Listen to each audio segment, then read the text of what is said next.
Assim que o dirigente encarnado da reunião deu o comando, potente campo de força formou-se, envolvendo os médiuns num círculo de energias afins. No recinto não havia mesa, tão tradicional nas reuniões espíritas. Havia sido eliminada.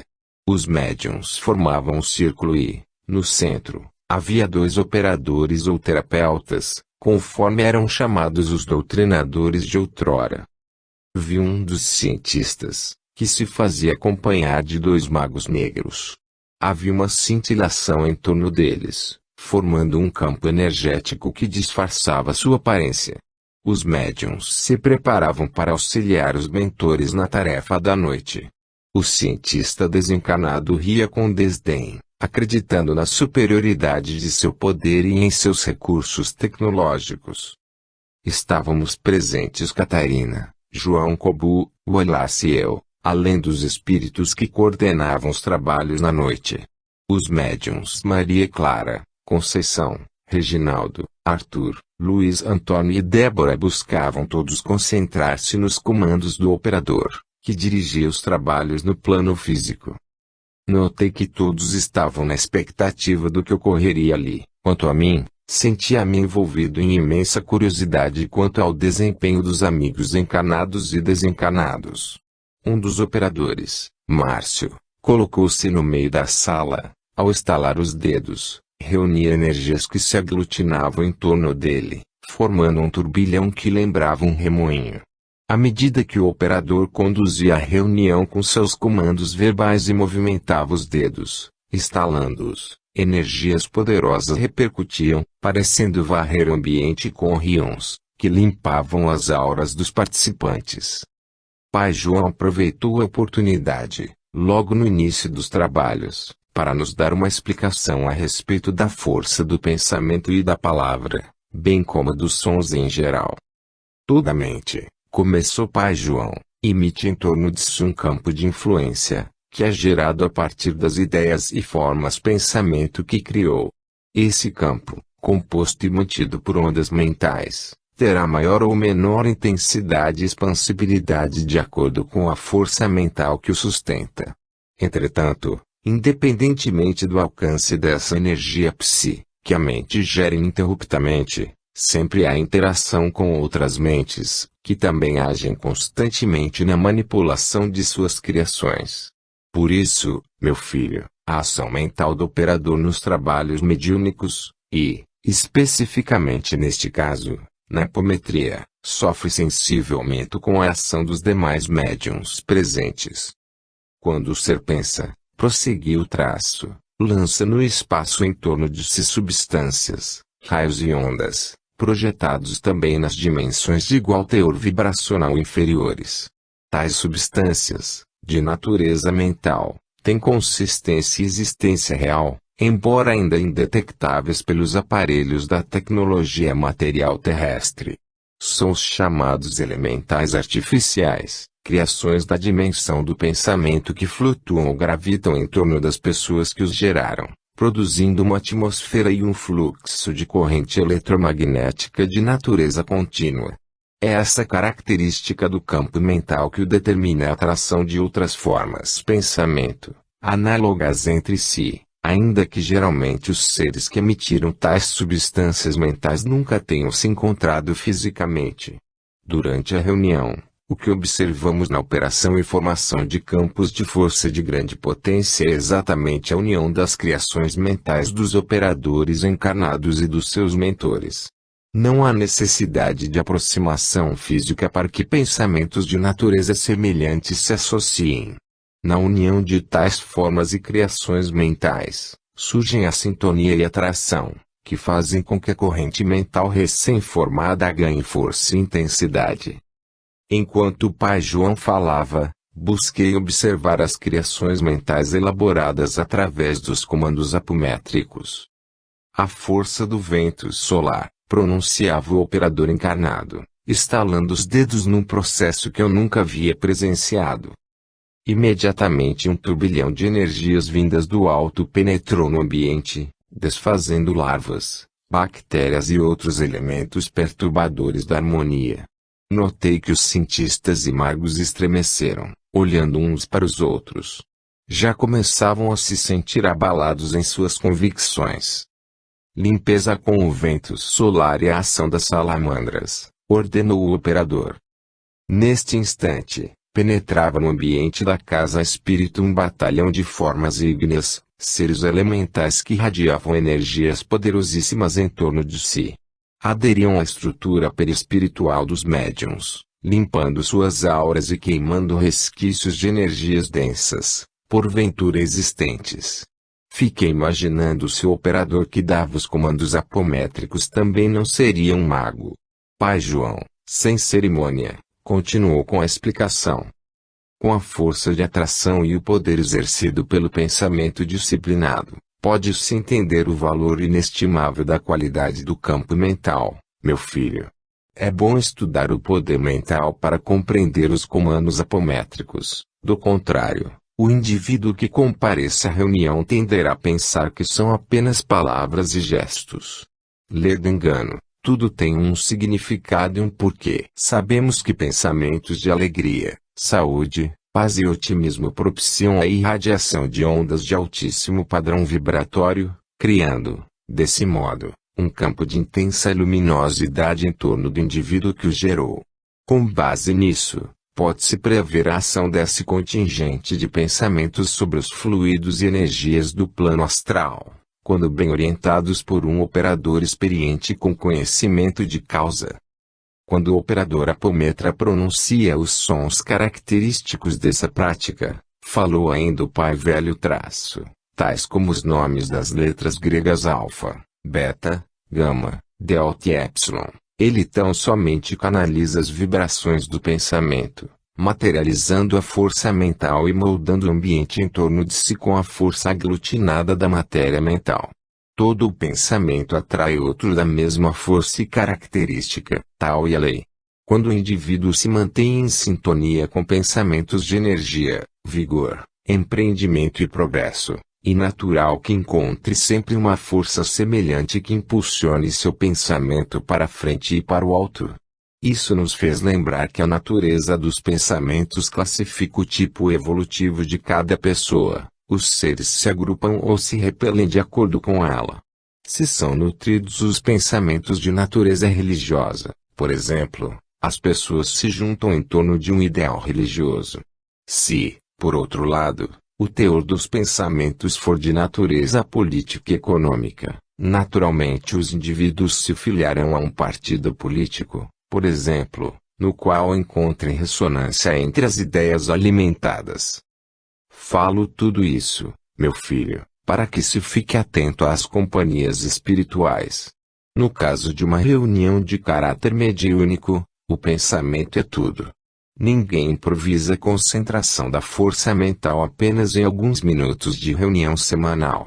É preciso exercitar o pensamento através de visualizações criativas de ordem superior, com regularidade e afinco, para que, quando for exigido do operador ou médium que utilize sua força mental nas criações de campos de força ou de contenção, ele, já experiente, não vacile. Convém observar ainda que no cotidiano os médiuns atraem espíritos afins com a natureza de suas próprias criações mentais.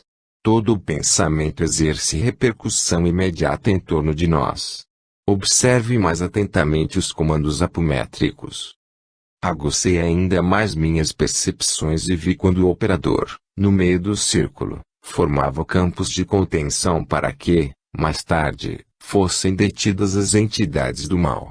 Ao ordenar verbalmente estalar os dedos, a matéria mental irradiada pelos médiuns presentes, aliada à matéria sutil do plano astral, estruturava uma forma piramidal, iluminada.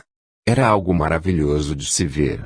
A formação mental foi imediata, como o pai João havia exposto anteriormente. O pai velho amigo retomou a palavra. Toda vez que uma ideia ou pensamento é verbalizado, ele se materializa pelas palavras, e sua ação torna-se mais intensa.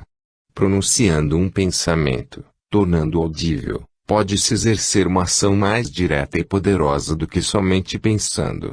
Esse processo explica a atitude do operador quando, por exemplo, pronuncia as letras gregas, ou comanda firme e imperiosamente a formação de campos e outras criações mentais. Sua palavra materializa no plano astral o objeto mentalizado. Este tipo de ação só é possível através dos encarnados, pois que se utilizam da palavra articulada, da voz que exprime o pensamento. Esse fato também explica por que certas energias só podem ser manipuladas pelos médiuns, que doam o ectoplasma e associam, mesmo que inconscientemente, o processo de ectoplasmia ao fluido mental emitido por eles próprios. A reunião prosseguia em seus preparativos de abertura dos trabalhos enquanto o pai João nos explicava outros detalhes, que, ao menos para mim, eram novidade. A forma piramidal, meu filho, abrange várias dimensões vibracionais. A pirâmide de energias está estruturada na irradiação psi das mentes dos médiuns, além de propiciar a absorção das energias de um espaço dimensional superior, que, por isso mesmo, é impossível de ser rompido pelas entidades do mal. O operador apometra, reunindo recursos fluídicos, iniciou nova emissão de pulsos energéticos. À medida que contava, agora utilizando os algarismos de 1 a 10, algo que eu definiria como flocos de energias, dispersas no ambiente, se aglutinava, irradiando uma luminosidade prateada. Ao finalizar aquela contagem de pulsos energéticos, os médiuns Maria Clara, Conceição, Reginaldo, Arthur, Luiz Antônio e Débora deixaram o corpo, em desdobramento astral induzido sob o impulso e o comando de Márcio, o operador e dirigente da reunião. Novamente foi pai João quem veio em meu socorro. Para que o corpo astral ou mesmo o mental possa alcançar uma vibração favorável ao desdobramento, é necessário aumentar o quantum energético do indivíduo.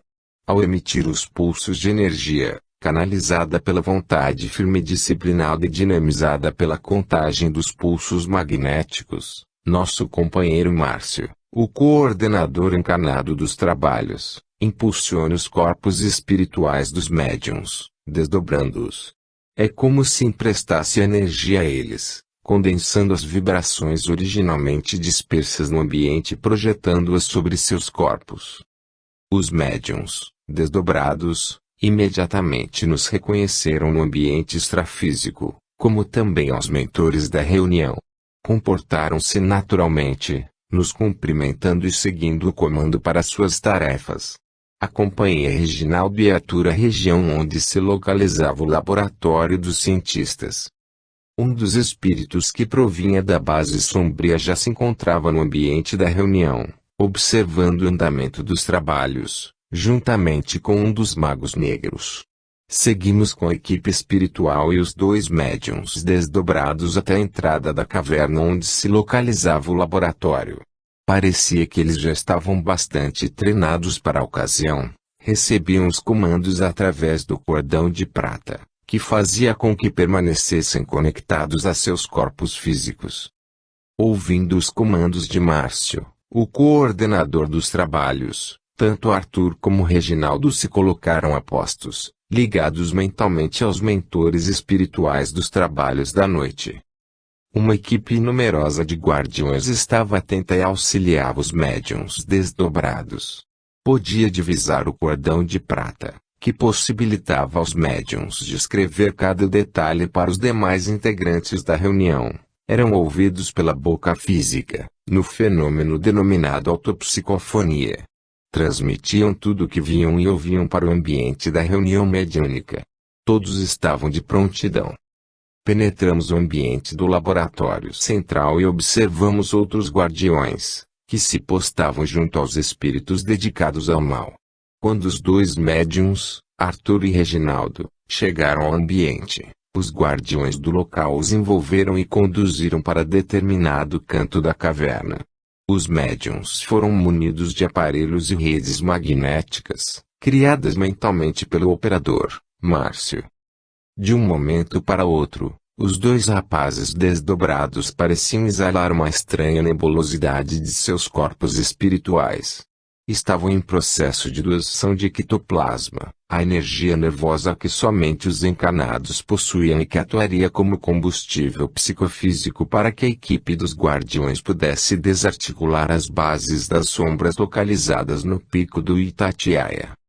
Decidi voltar para casa espírita e observar de lá o que ocorria.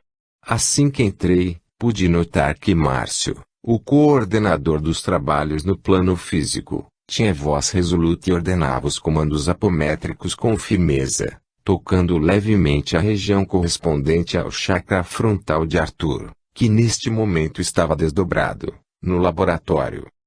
Energia vital. Atenção, todos os médiuns. Doação de energia vital para os médiuns desdobrados e ampliação da vidência extrafísica. Exatamente neste momento, vi que uma onda de energias vindas dos diversos médiuns da corrente estava sendo canalizada para Arthur, e isso ocorria de forma a chamar a atenção, nosso lado. Um dos mentores da reunião condensou e ordenou os recursos fluídicos emitidos e, dinamizando intensamente o processo, transferiu a energia para o campo vibratório de Arthur. Logo após, o mesmo processo se repetiu com Reginaldo. Naquele instante, um dos médiuns da corrente passou a sentir intensamente a presença do mago negro no ambiente. O espírito parecia dominado por uma força estranha e contorcia-se todo. Pai João e vovó Catarina estavam ao lado do mago negro, imantando o médium que o percebia. Como todos os médiums estavam desdobrados pelos comandos apométricos e possuíam vidência extrafísica, todos percebiam a entidade, fato que dava maiores condições para que Márcio conduzisse o processo com firmeza e segurança. Um dos médiums relatou: percebo a presença de dois pais velhos, que auxiliam diretamente no processo. O outro médium continuou: vejo também uma equipe de espíritos no ambiente, que nos auxilia juntamente com os pretos velhos. Eles conduzem um mago negro, ligado ao caso que estamos tratando. O médium que entrou em sintonia com o mago imediatamente começou a falar, com voz diferente da sua, num sotaque carregado com intenso magnetismo. O espírito tenta manipular seu magnetismo para defender-se, alerta outro médium. Márcio reage prontamente, formando campos de contenção em torno da entidade. O espírito também reage. Quem pensam que são? Acham que podem me deter? Desconhecem o poder da magia, falava o mago negro, ameaçador. Seja bem-vindo, companheiro. Mas, se deseja saber, somos trabalhadores do eterno bem. Estamos aqui a fim de colocar um ponto final à sua ação de provocar o mal e, também, lhe dar uma oportunidade de recomeço, de reavaliar suas ações, prosseguia Márcio. Nos trabalhos de apometria, meu filho, elucidou pai João, não se prioriza o livre-arbítrio do espírito equivocado. Isso normalmente ocorre nas reuniões mediúnicas tradicionais de desobsessão, e o chamado obsessor tem a chance de o retomar outras vezes, quantas quiser. Entre o período das reuniões, caso ele não tenha se renovado, continuará prejudicando sua vítima. Nos trabalhos de apometria, dá-se o contrário, o ser em desequilíbrio, neste caso, o mago negro, é cerceado por um campo de contenção, que é projetado sobre ele, e sua ação no mal é tolhida. Sendo assim, não se respeita o livre-arbítrio do espírito. Não é questão de respeito à liberdade, mas de dever de impedir que o mal cresça e o espírito equivocado continue a prejudicar o indivíduo que constitui seu endereço vibratório. A liberdade existe para o bem, o mal, geralmente, escraviza. Em última análise, o próprio espírito em desequilíbrio é também beneficiado, pois que, a partir de então, é impedido de contrair mais débitos. Outro fato que pude notar de diferente, chamando-me a atenção na dinâmica da reunião, era a conversa com o espírito. Havia um tom diferente na condução do diálogo. Não era uma simples doutrinação. O companheiro Márcio não tentava doutrinar, convencer o espírito a se tomar espírita. Havia uma nova proposta. Ele era convidado a refletir sobre suas atitudes. Não havia pretensão de modificar o pensamento da entidade comunicante. O espírito era levado a avaliar sua conduta, enquanto era impedido de continuar a prejudicar as pessoas envolvidas. Acho que este tipo de conversa é diferente das demais, que ouvi anteriormente. Diria, meu filho, falou pai João que o amigo Márcio se utiliza de técnicas conhecidas pelos irmãos encarnados como PNL, Programação Neurolinguística. Então podemos compreender, Ângelo, que nossos irmãos espíritas desta casa estão buscando se atualizar cada vez mais. Não há mais espaço para as velhas e ultrapassadas doutrinações de conteúdo religioso, moralistas e cristalizadas no tempo. As trevas se atualizaram, a linguagem dos seres humanos também, e é necessário que os trabalhadores do bem procurem, da mesma forma, atualizar a metodologia que empregam. Kardec, o codificador do espiritismo, era profundamente arrojado e progressista em seus pensamentos e observações. Foi um revolucionário. Depois da conversa com a entidade, os médiuns trouxeram ao ambiente o espírito desdobramento do companheiro que estávamos auxiliando anteriormente. Este encontrava-se em coma, devido à influência de potentes campos de força criados no laboratório. Vi que os médiuns se posicionaram em círculo, projetados em nossa dimensão, e no centro colocaram o rapaz, cujo corpo físico permanecia no hospital. Pai João e vovó Catarina, manipulando os fluidos doados pelos médiuns, trabalharam intensamente. Neste instante, o cientista desencarnado, abatido pelo que vira e ouvira, assistindo ao diálogo com o mago negro, notou que seus esforços eram inúteis. Pai João aproximou-se de um dos médiuns, dando início ao processo de socorro ao rapaz hospitalizado. Do outro lado, Márcio, que coordenava os trabalhos, conectou um dos médiuns com o cientista, abrindo sua frequência vibracional. Agora você destruirá o campo de força que criou, disse Márcio. Jamais farei isso. Vocês não podem me obrigar. Márcio, conectado mentalmente com os mentores, não se deixou abater. Ministrou alguns comandos e, com a energia magnética dos médiuns desdobrados, destruiu o campo de força atrás do qual se escondia o cientista. A entidade, abatida, não conseguia mais opor resistência. Vencida pelo poder superior, o hábil cientista se deixou conduzir, liberando imediatamente nosso protegido da contenção magnética em seu corpo espiritual.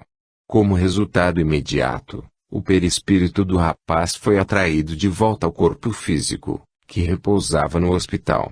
Ele retomara do coma definitivamente. Durante a reunião mediúnica, um a um, os casos que nós visitamos para observação foram sendo atendidos, e mais eu ficava perplexo com a ação magnética dos médiuns. Eles trabalhavam como parceiros dos mentores, e não como instrumentos passivos, indefinidamente à espera de percepções mais claras. Com conhecimento a respeito de técnicas complexas de desobsessão, auxiliavam diretamente. Era diferente de outros casos que eu presenciara antes, em que os médiuns se colocavam passivamente, aguardando alguma manifestação mediúnica, que deveria ser canalizada e direcionada apenas pelos mentores. No caso presente, os médiuns eram desdobrados, integrando assim as equipes espirituais e agindo pessoalmente nas regiões inferiores do astral. Desse modo, contribuíam diretamente, como parceiros de seus mentores. Dialogavam com eles, discutiam métodos de ação, colocavam seus recursos ectoplásmicos conscientemente à sua disposição e, enfim, assumiam papel de agentes em pé de igualdade com os espíritos. Era algo bonito de se ver. Ao fim da reunião, Pai João nos chamou para conversar. Temos de entender, meus filhos, que a técnica auxilia, mas não devemos nos esquecer do conteúdo de amor. Podemos notar o êxito da atividade porque, nos casos observados, as entidades das sombras foram impedidas de continuar sua ação no mal. Temos de modificar urgentemente nosso conceito de caridade. Muita gente por aí pensa que é caridade tratar o obsessor ou entidade equivocada da mesma forma como se trata alguém já definido em relação ao bem. Deixam que o espírito retorne quando bem entender, e, assim, ele permanece fazendo o que quer, em nome do livre-arbítrio. Será isso caridade? Ao perguntar ao espírito verdade por que o mal predomina na Terra, Allan Kardec obteve a resposta enfática: porque os bons são tímidos. Por isso mesmo, é hora de vencer a timidez espiritual e sermos mais arrojados na execução do bem. Toleração do mal é algo imperioso, a fim de impedir que o desequilíbrio avance. Também devemos observar a ação do pensamento sobre os fluidos e o poder do magnetismo. Sem a educação do pensamento, é impossível trabalhar nas correntes magnéticas em benefício da humanidade e isso não se consegue apenas em breves instantes de uma reunião mediúnica. O trabalhador do bem que se posiciona como médium deve entender que, quanto mais persistente for o pensamento gerado, tanto mais forte será sua ação no corpo físico e em outras dimensões. A disciplina mental, meus filhos, é obtida no dia a dia, nas lutas vivificadoras do cotidiano. Em meio aos entrechoques da vida social e familiar está o grande desafio. Nessas ocasiões, é necessário esforço para se conquistar a disciplina de manter-se conectado às forças soberanas da vida. As formas pensamento que o ser emite no estado de vigília, de maneira contínua, influenciam-no durante o sono e nos trabalhos mediúnicos. Projetado na dimensão extrafísica, tanto durante o período de repouso do corpo quanto durante os trabalhos espirituais, as criações mentais gravitam em torno do espírito. Dinamizadas pelo exercício do pensar, as imagens se fortalecem e, mesmo em estado de repouso do corpo, durante o sono ou em transe mediúnico, continuam a exercer sua ação. Portanto, o médium deve ficar atento às fontes geradoras de seu pensamento. Pai João era categórico e, ao falar das lutas cotidianas, fazia-me avaliar meus dias na velha terra. Continuou. No estado de liberdade provisória, fora do corpo, a mente passa a agir com maior intensidade sobre os elementos e ideias, tanto absorvendo inspirações quanto executando-as. Ao encontrar-se temporariamente livre do peso material do corpo físico, em desdobramento astral, pode atuar com maior intensidade sobre os fluidos e o magnetismo da natureza. Essa é a base dos trabalhos e comandos de apometria. Nessa situação condicionada e estimulada através dos comandos mentais do operador e terapeuta do espírito, os médiuns podem agir mais livremente com intensidade sobre outras mentes, desencarnadas ou não. As mentes, libertas temporariamente do cativeiro da matéria, no caso dos médiuns desdobrados, consorciam-se mais livremente e, portanto, se retemperam, fortalecendo-se mutuamente segundo os projetos, pensamentos e ideias que alimentam e mantêm. Por isso, trabalhar com todos os médiuns desdobrados e conectados entre si já é, por si só, uma forma eficaz de enfrentamento das entidades das sombras. Elas não podem resistir a essa corrente mental, a esse fluxo contínuo de ideias-pensamento entre mentores e médiuns, que trabalham em parceria ativa, e não somente como instrumentos passivos. Findando a exposição, o preto velho asseverou: ainda não terminamos nosso trabalho, meus filhos. Voltemos ao laboratório central dos cientistas das sombras. Quando retomamos a volitação, sob a luz das estrelas, vi que algo diferente ocorria. Os tupinambás e os guardiões estavam postos sobre toda a serra do Itatiaia. O ambiente era iluminado pela presença das salamandras, elementais comandados, segundo vovó Catarina, por entidades veneráveis, responsáveis pela coordenação dos fenômenos da natureza, cuja força mental sobre os elementos é algo difícil de descrever. Adentramos aquilo que antes era o laboratório das sombras, pois então já havia muitos espíritos de nosso plano trabalhando no local. O ambiente astral agora era diferente. Um espírito de nossa comunidade estava coordenando o processo de reconstrução do lugar. Para minha surpresa, encontramos o companheiro Silva, que conhecera no início de nossa jornada, ainda em nossa comunidade espiritual. Salve, meus amigos, cumprimentou o amigo Silva. Como vão os trabalhos, meu amigo? Perguntou Catarina. Aqui, nesta base, as coisas pegaram fogo, literalmente, respondeu Silva sorrindo, numa leve brincadeira. Então, continue tudo, meu velho, tornou vovó Catarina. Bem, quando os médiuns vieram nos encontrar aqui, uma vez que eu já havia recebido o comunicado mental de vocês, verificamos que havia condições de sanear o ambiente.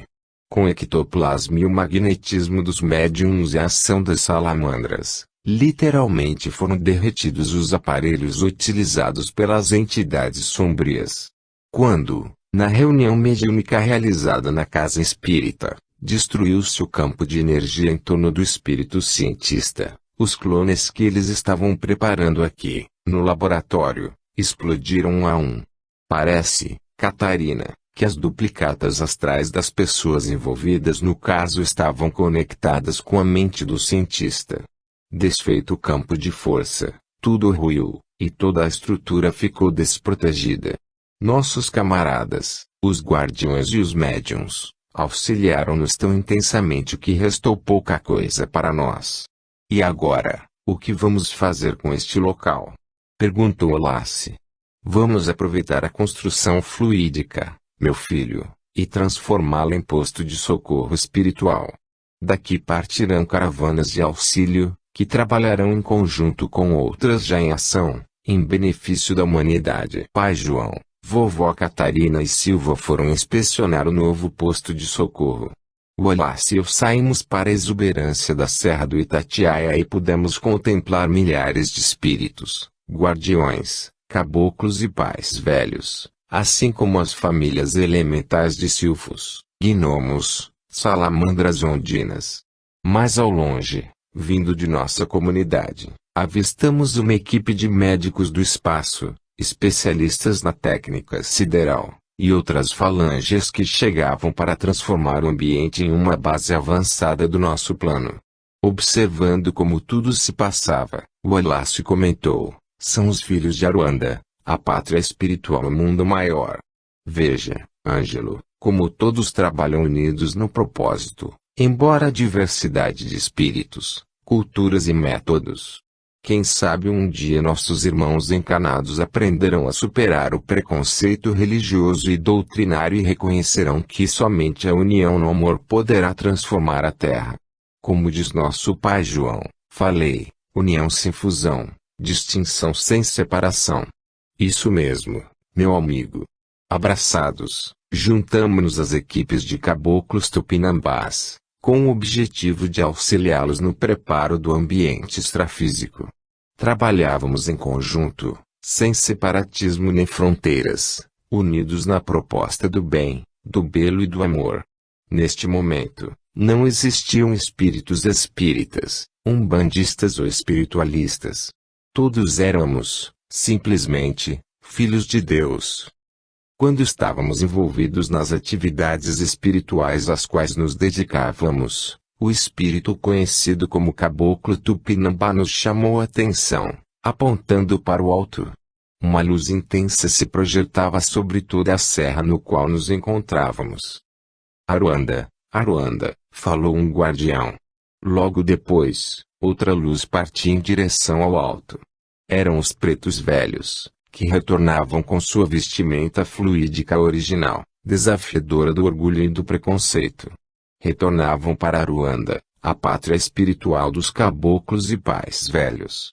Ouvimos, então, o clamor choroso de um espírito de índio, um caboclo brasileiro, que tocava um instrumento parecido com tamborô, como diriam os amigos encanados, um instrumento de percussão, enquanto cantava solitário e era observado por toda a falange de imortais. Vovô já vai pra Aruanda. A bênção, meu pai, proteção pra nossa banda. Fim.